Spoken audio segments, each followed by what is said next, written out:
লাদাখ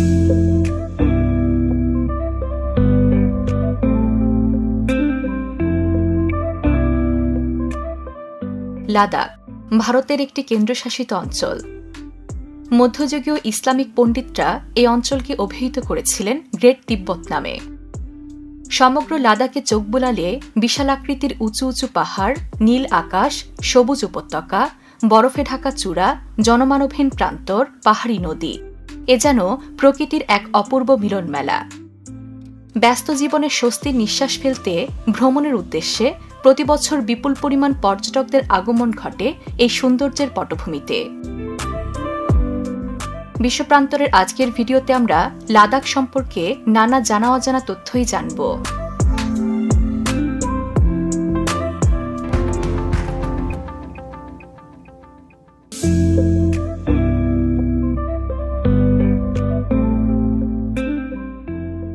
ভারতের গুরুত্বপূর্ণ অঞ্চলগুলোর মধ্যে লাদাখ বিশেষভাবে উল্লেখযোগ্য। লাদাখের ভূপ্রকৃতি বৈচিত্র্যময় এবং অত্যন্ত চমকপ্রদ। লাদাখ শব্দের অর্থ উচ্চ পথের দেশ। এমন নামকরণের কারণ হল ভৌগোলিকভাবে সমুদ্রপৃষ্ঠ থেকে প্রায় 10,000 ফুট উপরে লাদাখের অবস্থান। অঞ্চলটি আগে মরিউল নামেও পরিচিত ছিল। প্রাচীনকালে লাদাখ ছিল একটি গুরুত্বপূর্ণ বাণিজ্যিক কেন্দ্র। এটি সিল্ক রোডের একটি অংশ ছিল, যা মধ্য এশিয়া, ভারত এবং চীনের মধ্যে বাণিজ্যিক সংযোগ স্থাপন করেছিল। লাদাখের ইতিহাস বেশ পুরনো। প্রথম দিকে অঞ্চলটি তিব্বতের রাজাদের অধীনে ছিল। পরবর্তীতে এটি ভারতের বিভিন্ন সাম্রাজ্যের অধীনে আসে। 1947 সালে ভারত স্বাধীনতা লাভের পর লাদাখকে জম্মু ও কাশ্মীর রাজ্যের একটি অংশ হিসেবে ঘোষণা করে। তবে এই অঞ্চলটি ভারত, পাকিস্তান এবং চীনের মধ্যকার বিরোধের বিষয় হয়ে দাঁড়িয়েছে। 2019 সালে এটি জম্মু ও কাশ্মীর থেকে পৃথক হয়ে একটি আলাদা কেন্দ্রশাসিত অঞ্চল হিসেবে আত্মপ্রকাশ করে। বর্তমানে লাদাখ প্রায় 59,156 বর্গ কিলোমিটার এলাকা জুড়ে বিস্তৃত এবং এখানে প্রায় 3 লক্ষ মানুষ বসবাস করে। এখানকার অধিবাসীরা ইন্দো আর্য এবং তিব্বতী বংশোদ্ভূত। এই অঞ্চলে মানুষের বসবাস সীমিত, তবে তাদের জীবনযাত্রার রীতিনীতি বেশ বিস্ময়কর। মানুষের ন্যায় এই অঞ্চলে পশু পাখির বসবাসও সীমিত। লাদাখে উড়িয়াল নামক পাহাড়ি ভেড়া এবং ভরাল নামক এক প্রকার ভেড়ার দেখা মিলবে এখানে। 2 কুজের উটেরও আবাসস্থল এই অঞ্চল। লাদাখে গাছপালার দেখা পাওয়া কিছুটা মুশকিল। জলাভূমি, উঁচু ঢাল এবং সেচের জায়গা ছাড়া সহজে গাছপালার দেখা মিলবে না এখানে। অনেকেই হয়তো জানেন না যে লাদাখ হল ভারতের একমাত্র অঞ্চল যেখান দিয়ে সিন্ধু নদী প্রবাহিত হয়। এই নদীর বাকি অংশ পাকিস্তানের উপর দিয়ে প্রবাহিত হয়েছে। সিন্ধু নদী হিন্দু সভ্যতা এবং সংস্কৃতির একটি পবিত্র নদী হিসেবে বিবেচিত হয়। জ্যোতির্বিজ্ঞানীদের জন্য লাদাখ একটি গুরুত্বপূর্ণ স্থান। এখানকার আকাশ প্রায় সবসময়ই পরিষ্কার থাকে বলে এটি জ্যোতির্বিজ্ঞানীদের জন্য স্বর্গে পরিণত হয়েছে। জানলে অবাক হবেন, এখানে সমুদ্রপৃষ্ঠ থেকে প্রায় 4,500 ফুট উপরে একটি অপটিক্যাল টেলিস্কোপ রয়েছে। এটি ভারতের প্রথম রোবোটিক এবং বিশ্বের বৃহত্তম টেলিস্কোপ। লাদাখে তিব্বতীয় বৌদ্ধ ধর্মের সাথে ঐতিহাসিক ও সাংস্কৃতিক যোগসূত্র রয়েছে এবং অঞ্চলটিতে প্রচুর সংখ্যক তিব্বতী বৌদ্ধ মঠ বা গোম্পা থাকার কারণে লাদাখকে প্রায়ই লামাদের দেশ বলা হয়। এখানকার স্থানীয় একটি উল্লেখযোগ্য ঐতিহ্য হল লামারা প্রতিদিন শঙ্খ বাজিয়ে তাদের দুপুরের খাবারের জন্য কারসা মঠে জড়ো হন। একইভাবে প্রার্থনার সময়ও শঙ্খ বাজিয়ে মানুষ জড়ো করা হয়। আধুনিকতায় পরিপূর্ণ হলেও এই অঞ্চলের বাসিন্দাদের রয়েছে নিজস্ব ঐতিহ্য, সংস্কৃতি এবং খাদ্যাভ্যাস। অঞ্চলটির রন্ধন প্রণালী তিব্বতী খাবারের সাথে অনেকটাই সামঞ্জস্যপূর্ণ। স্যুপ আর পাস্তা জাতীয় খাবারগুলো এখানে বেশ সহজলভ্য। লাদাখে থুপ্পা নামক এক প্রকার খাবার স্থানীয়দের পছন্দের তালিকার শীর্ষে রয়েছে। এটি মূলত নুডলস দিয়ে তৈরি এক ধরনের স্যুপ। মজার বিষয় হল লাদাখে খাবারের সাথে প্রাকৃতিক উপাদানগুলোর বিশেষ যোগসূত্র রয়েছে। এখানকার অধিবাসীদের মাঝে চা পান করার অভ্যাসও বেশ প্রচলিত। এখানে মাখন চা বেশ সুখ্যাত, যা চা, মাখন এবং লবণের মিশ্রণে তৈরি করা হয়। তীব্র শীতের সময় এই চা শরীরকে গরম রাখতে সাহায্য করে। উৎসব উদযাপনের ক্ষেত্রেও লাদাখ যেন এক অনন্য রঙের পসরা। সারা বছর উৎসব অনুষ্ঠানে মুখরিত থাকে অঞ্চলটি। লাদাখের প্রতিটি উৎসবেই আনন্দ, আধ্যাত্মিকতা এবং সংস্কৃতির এক অপূর্ব মেলবন্ধন ঘটে। তবে হেমিস ফেস্টিভ্যালের কথা আলাদা করে না বললেই নয়। তিব্বতী বৌদ্ধদের বৃহত্তম এবং অত্যন্ত গুরুত্বপূর্ণ উৎসবটি বেশ জাঁকজমকপূর্ণ। বর্ণাঢ্য পোশাক, মুখোশ এবং মনোমুগ্ধকর নৃত্যের মাধ্যমে বুদ্ধের জীবনের নানা দিককে ফুটিয়ে তোলা হয় এই উৎসবটিতে। উৎসবটির সময় পুরো লাদাখ যেন রং, আলো এবং সুরের এক মোহনীয় মিছিলে পরিণত হয়। এই উৎসবের ভেতর দিয়ে লাদাখিরা নিজেদের ঐতিহ্য এবং সংস্কৃতিকে বিশ্বমাঝে মেলে ধরেন। সামরিক এবং কৌশলগত দিক থেকেও ভারত রাষ্ট্রে লাদাখের গুরুত্ব অসামান্য। চীন এবং পাকিস্তান সীমান্তের কাছাকাছি এই অঞ্চলটি অবস্থিত হওয়ায় এখানে ভারতীয় সেনাবাহিনীর উপস্থিতি বেশ কড়াকড়ি। বিশেষ করে কার্গিল যুদ্ধে লাদাখের ভূমিকা ছিল অত্যন্ত গুরুত্বপূর্ণ। এ অঞ্চলের অর্থনীতির চাকাও বেশ সচল। এখানকার প্রধান ফসল হল বার্লি এবং গম। অদ্ভুত বিষয় হল, একটা সময় ভাত ছিল স্থানীয় অধিবাসীদের কাছে বিলাসিতার মতো। লাদাখে প্রবাহিত সিন্ধু নদী থেকে বিপুল জলবিদ্যুৎ উৎপাদন করার সুযোগ রয়েছে। এমনকি অঞ্চলটি বায়ু এবং সৌরশক্তি উৎপাদনের জন্য উপযুক্ত। তবে কিছুটা দুর্গম পাহাড়ি এলাকা হওয়ায় সম্ভাবনা থাকা সত্ত্বেও লাদাখকে পুরোপুরি কাজে লাগানো সম্ভব নয়। পর্যটন খাতের দিক থেকেও কিন্তু লাদাখ ভারতের অর্থনীতিতে ব্যাপক অবদান রাখছে। ভ্রমণ পিপাসুদের তালিকায় লাদাখের নাম না থাকলেই নয়।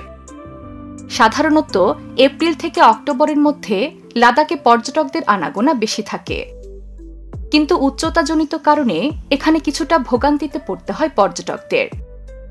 জানলে অবাক হবেন, স্থানীয় কিছু পর্যটন কেন্দ্রের উচ্চতা 18,000 ফুটেরও বেশি।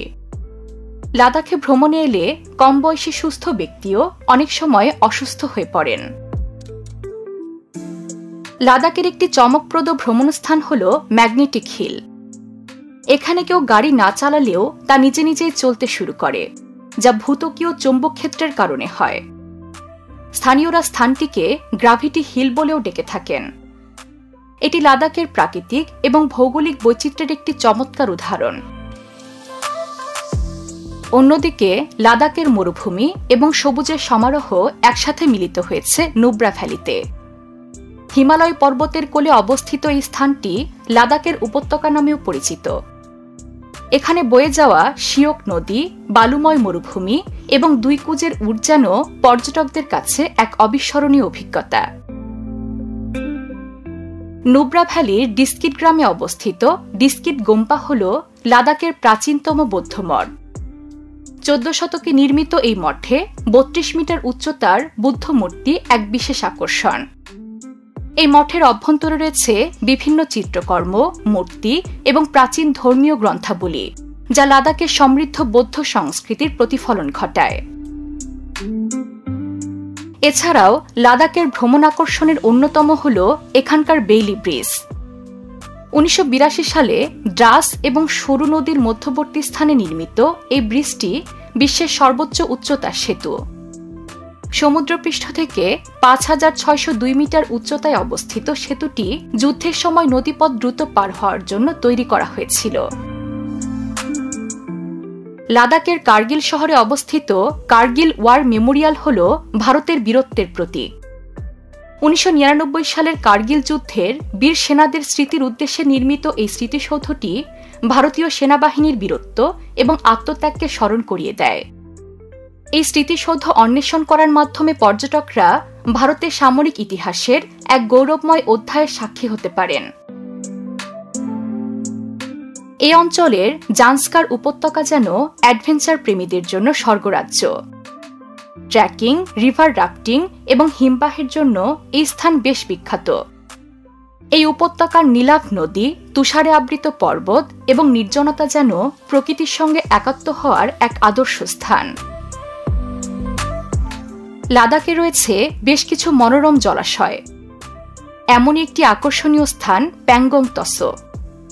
প্রায় 134 কিলোমিটার দীর্ঘ হ্রদটির একটি বড় অংশ তিব্বতে অবস্থিত। মজার বিষয় হল, হ্রদটি সকালে নীল, বিকালে সবুজ এবং সন্ধ্যায় লাল রং ধারণ করে। মূলত সূর্যের আলোর প্রতিফলনের কারণেই এমনটা হয়ে থাকে। প্যাংগং তসোর সৌন্দর্য এমনই যে এটি কয়েকটি বলিউড চলচ্চিত্রের পর্দায়ও জায়গা করে নিয়েছে। তবে শীতকালে লাদাখের পুকুর এবং হ্রদগুলো বরফাচ্ছাদিত হয়ে যায়। এ সময় এখানে স্কেটিংয়ের পাশাপাশি আইস হকি খেলার সুযোগ রয়েছে পর্যটকদের। লাদাখের আরেক সৌন্দর্যমণ্ডিত হ্রদ হল তসো মরিরি হ্রদ। 4522 মিটার উচ্চতায় অবস্থিত এই হ্রদটি বিশ্বের সবচেয়ে উঁচুতে অবস্থিত মিঠা পানির হ্রদগুলোর একটি। তসো মরিরির স্বচ্ছ নীল জল, চারপাশের তুষারাবৃত পর্বত এবং শীতকালীন বন্যপ্রাণী অভয়ারণ্যের জীববৈচিত্র্য এক অসাধারণ প্রাকৃতিক সৌন্দর্য সৃষ্টি করে। তাই তো প্রতি বছর হাজার হাজার পর্যটক ভিড় করেন এই সৌন্দর্য উপভোগ করতে। লাদাখের বন্যপ্রাণী সংরক্ষণের এক বিষয় হল হেমিস ন্যাশনাল পার্ক। 4000 বর্গ কিলোমিটার এলাকা জুড়ে বিস্তৃত পার্কটি তুষার চিতা সহ বেশ কিছু বিরল ও বিপন্ন প্রজাতির প্রাণীর আশ্রয়স্থল। এছাড়া নীলগাই, তিব্বতী নেকড়ে এবং সাইবেরিয়ান আইবেক্সের মতো বিভিন্ন প্রাণীর পাশাপাশি বিচিত্র সব পাখির দেখা মিলবে এই জাতীয় উদ্যানে।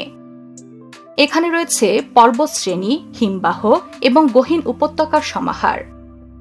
প্রকৃতিপ্রেমী এবং অ্যাডভেঞ্চার প্রিয় দর্শনার্থীদের জন্য হেমিস ন্যাশনাল পার্ক এক অনন্য গন্তব্য। তবে লাদাখ যেমন তার আদিম প্রাকৃতিক সৌন্দর্য, মঠ এবং স্তূপের মতো আধ্যাত্মিক স্থানগুলোর জন্য সুপরিচিত, তেমনি শীতকালীন ক্রীড়াপ্রেমীদের জন্য উদীয়মান গন্তব্য হিসেবেও পরিচিতি পেয়েছে অঞ্চলটি। এখানকার কার্যু আইস হকি রিঙ্ক হল বিশ্বের সর্বোচ্চ প্রাকৃতিক আইস হকি রিঙ্ক। এই রিঙ্ক শীতকালে জীবন্ত হয়ে ওঠে যখন তাপমাত্রা হিমাঙ্কের নিচে থাকে।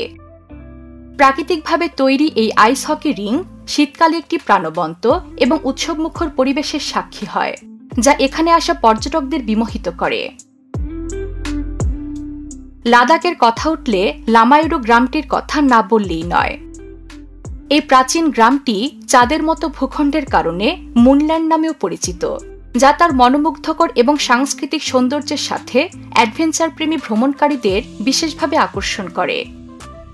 এই মনোমুগ্ধকর ল্যান্ডস্কেপের দৃশ্য উপভোগ করার পাশাপাশি পর্যটকেরা এখানে প্রাচীন বুদ্ধের শ্রদ্ধেয় মঠও দেখতে পারেন, যাকে লামায়ুরু মঠ বা ইউরো গোম্পা বলা হয়। এসব মনোরম দৃশ্য উপভোগ করতে এখানকার পাহাড়ে পর্যটকদের আনাগোনা সবসময় লেগেই থাকে। সব মিলিয়ে সৌন্দর্য এবং সংস্কৃতির অপূর্ব মিলনস্থল লাদাখ যেন এক অপূর্ব স্বর্গরাজ্য।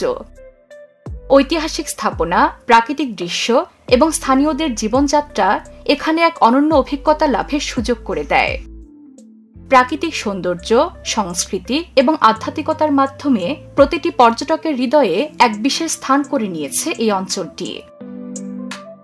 সব দিক থেকে পরিপূর্ণ এই লাদাখ এভাবেই বিশ্বমাঝে সৌন্দর্যের স্বর্গরাজ্য হয়ে টিকে থাকুক, এমনটাই চাওয়া বিশ্ববাসীর। বিশ্বের নানা প্রান্তে ছড়িয়ে থাকা এমন জানা অজানা তথ্য জানতে সাবস্ক্রাইব করুন বিশ্বপ্রান্তরে।